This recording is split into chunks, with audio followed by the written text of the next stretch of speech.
Bem-vindo ao canal. Duas resenhas de quadrinhos importados inéditos por aqui. A primeira é com o título da editora independente Zenescope e se chama Terror and Fury. A história traz de volta dois heróis da década de 1940 e que caíram em domínio público, o Black Terror e a Miss Fury. Eu achei que essa história foi uma boa surpresa, tanto no roteiro quanto na arte. Terror and Fury foi escrito por Joy Brucha, com a arte de Jordi Tarragona, e foi lançado no mercado americano em janeiro de 2025. A segunda resenha é com o lançamento da Marvel, que eu acho que deve ser lançado por aqui no futuro. É o primeiro número da minissérie Rogue: The Savage Land, número 1, e apresenta a vampira vivendo suas aventuras na terra selvagem do Khazar, ou Khaizar. Também participa da história o Magneto. Essa história foi escrita por Tim Seeley, com a arte de Zulema Scotto Lavina. Mas antes de continuar, se já é inscrito aqui no canal, agradeço mais sua visita. Aqui eu trago conteúdo variado, como quadrinhos nacionais, quadrinhos importados, como é o caso desse vídeo, séries, filmes e games, que são assuntos conectados entre si. No canal tem resenhas, notícias e opiniões para te informar sobre o que acontece no mundo do entretenimento. Se gosta desses assuntos e da maneira como são apresentados aqui, se inscreva agora. E agora vamos saber o que vem acontecendo com os heróis da Zenescope e depois com os heróis da Marvel.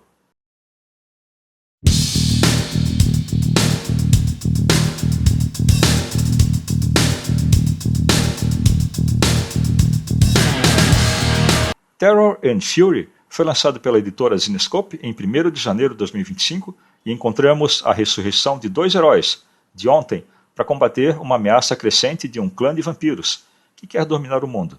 A história começa com os dois titulares, o Terror e a Fury, no meio de uma luta contra vampiros sem mente.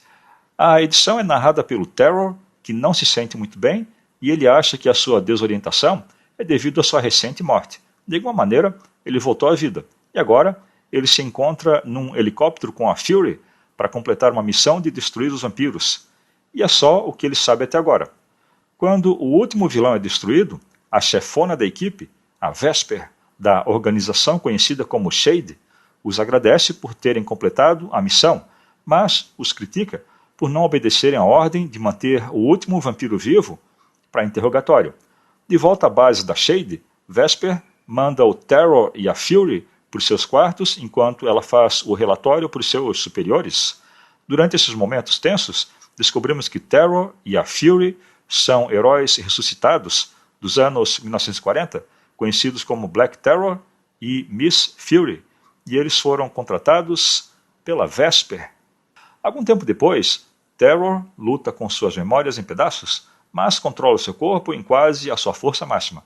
Ele e a Fury responderam o chamado da Vesper para mais uma missão para se infiltrar em mais um ninho de vampiros e capturar o líder para interrogá-lo, porque a Shade acredita que os vampiros planejam algo grande. Terror e Fury descem de paraquedas no local do ninho, uma igreja abandonada. Eles espiam um vampiro que guia os seus seguidores, mas são surpreendidos por um grande vampiro que os ataca. Terror e Fury se metem em uma grande batalha e detonam até o último dos vampiros, mas o líder deles parece resistir. A edição termina com o líder fazendo a Fury como a sua presa, um soro que vai encrencar toda a humanidade e os heróis entregues à própria sorte. Eu gostei dessa história. O escritor Joy Brucha encontrou um jeito de trazer personagens que caíram em domínio público e transformá-los em algo semi-original e colocar juntos em uma história decente. Escritores aspirantes em trazer personagens do domínio público poderiam seguir o exemplo de Brucha. Além disso, ele trouxe algum mistério no estilo Detenha o Apocalipse Vampiro, ou algo assim, para criar uma história interessante. O desenhista Jordi Tarragona entrega uma bela arte aqui por dois motivos. O primeiro é que a história não economiza no gore e no sangue e na violência, o que parece ser um requisito para um gibi que traz vampiros. Um título de vampiros que não traz sangue parece um vampiro banguela. O segundo motivo é que o redesenho de Terror e da Fury parecem familiares, mas são originais ao mesmo tempo. Eles parecem variantes dos personagens originais, ao mesmo tempo em que seus desenhos são diferentes o suficiente. A edição é quase toda positiva. Joey Brucha prepara seu apocalipse vampiro, mas incorpora ideias novas com seus personagens e une tudo com uma organização, a Shade, para criar algo único. Todas as peças estão em seu lugar, a história tem um bom ritmo, os diálogos são decentes, a ação é sólida e o conceito e a execução são perfeitas. O lado negativo é que a inclusão de personagens de domínio público no universo da Cinescope é um pouco confusa, e se não conhecemos os personagens, como é o meu caso, pode tornar tudo superficial. Além disso, o roteirista larga o leitor no meio da ação, sem nenhum contexto ou preparação. Então, os novos leitores podem ficar um pouco perdidos. Mas eu fiz a minha rápida pesquisa e, afinal de contas, o que é esse tal de domínio público? Acontece que quando personagens ou histórias existem por muito tempo, significa que qualquer um pode usá-los sem passar por nenhum problema de copyrights ou de direitos autorais. Nesse caso, o Black Terror é um personagem criado em 1941 que conseguiu seus poderes bebendo uma substância química. E a Miss Fury apareceu também em 1941, mas ela não tem poderes, além das suas habilidades de luta e de acrobacias. E agora vamos ver como andam as histórias da vampira dos X-Men.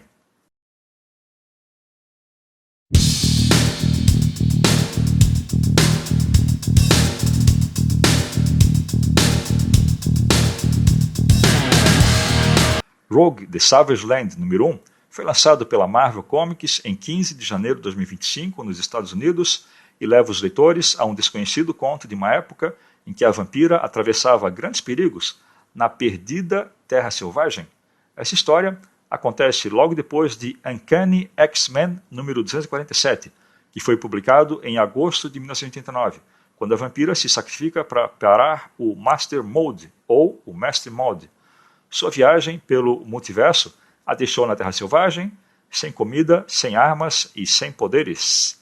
A edição começa com uma rápida recapitulação narrada pela própria vampira e dos esforços dela para sobreviver na Terra Selvagem. Ela se encontra rodeada por vida selvagem, tanto hostil quanto amigável, mas ela começa a sentir os efeitos de estar completamente sozinha. Uma noite, ela ouve alguém se aproximando, mas o murmúrio parece ser de habitantes do oceano, que parecem como personagens de uma história de terror. Vampira se esconde e fica vigilante nos dias seguintes. Um dia, enquanto ela explorava, ela é atacada pela possuída Carol Danvers, que apareceu por lá. A luta é concluída com a aparição do Magneto, que foi para a Terra Selvagem para se livrar dos humanos e da civilização. Vampira e Magneto continuam o seu profundo diálogo quando os seus sensores da nave alertam para alguma coisa se aproximando. E é o Zabu, o tigre dentes de sabre do Khazar, ou Quasar. Vampira deduz que o Zabu está tentando dizer alguma coisa para ela e para o Magneto, que o Khazar está com problemas. Então, eles seguem o tigre. Enquanto isso, o Khazar acorda numa rede capturado por um grupo de monstrengos. Ela já os tinha visto algumas noites atrás. O líder deles diz que Khazar precisa encontrar um sacrifício para os deuses deles, já que o mar está secando. Em outro lugar, Brainchild faz um relatório à sacerdotisa Zaladani, rainha do povo do Sol e da Terra Selvagem, e o resto dos mutantes vai sofrer o impacto da redução dos recursos da Terra Selvagem. A edição termina com a sacerdotisa Zaladani decidindo que a Terra Selvagem precisa de mais uma intervenção divina. Rogue, The Savage Land, número 1, é uma tentativa da Marvel e do escritor Tim Seeley de apresentar a história secreta que nunca existiu, ao mesmo tempo que tem uma desculpa para lançar um título da vampira. Mas a história é boa? Isso depende do seu ponto de vista. Quanto à arte, a desenhista Zulema Scotto Lavina entrega visuais decentes, com muitos detalhes e variadas nuances da Terra Selvagem. Uma coleção de animais selvagens pré-históricos está aqui. Dito isso, eu achei a arte com toques modernosos e, portanto, muito genérica e sem um estilo próprio. Normalmente, a arte é algo subjetivo. E nesse caso, eu não gostei nem um pouco. Se você sente alguma nostalgia pelos X-Men das décadas de 1980 e 1990, a era do Chris Claremont, essa edição pode servir ao seu gosto. O escritor Tim Seeley captura o mesmo clima, o sentimento e a atitude daquela era e mistura tudo com melodrama e super-heróis. Mas esse título da Rogue é tão bom quanto as histórias do Claremont? Claro que não, mas ao menos eles tentaram. Mas se você não conhece a era do Claremont ou não conhece as histórias antigas dos X-Men, você ficará perdido. Além disso, as explicações da abertura da história não são suficientes. Apresentam detalhes das histórias originais, mas esse prólogo acaba confundindo mais do que explicando alguma coisa, o que não é um bom começo. Para ser justo, o prefácio apresenta algo da edição número 247 dos X-Men, mas a transição daquela história para essa não foi muito boa. E agora vamos para as considerações finais e para as notas do Terror e da Fury e da Rogue, a vampira.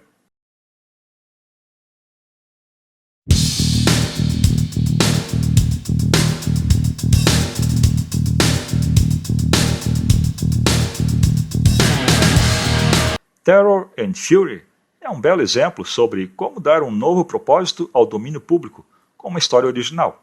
O escritor Joey Brucha imagina um criativo cenário e traz antigos personagens de volta à luta contra vampiros. E o desenhista Jordi Tarragona reimagina os personagens de maneira perfeita.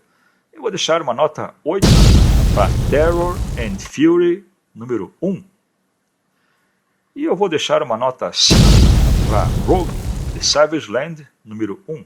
De alguma maneira, lembra a era de Chris Claremont, e o escritor Tim Seeley captura o tom e o clima da viagem da vampira para a Terra Selvagem durante a década de 1980. A arte de Zulema Scotto-Lavina procura misturar o estilo da arte daquela década, mas apresenta um aspecto modernoso, como se não quisesse ferir a sensível audiência modernosa. Dito isso, se você, assim como eu, não conhece a história original que levou a essa aventura, ficará perdido. Na minha opinião, essa edição não é recomendada para leitores casuais. Então era isso. Se gostou do que viu até aqui, se inscreva no canal e se não gostou, agradeço a visualização. Até o próximo vídeo.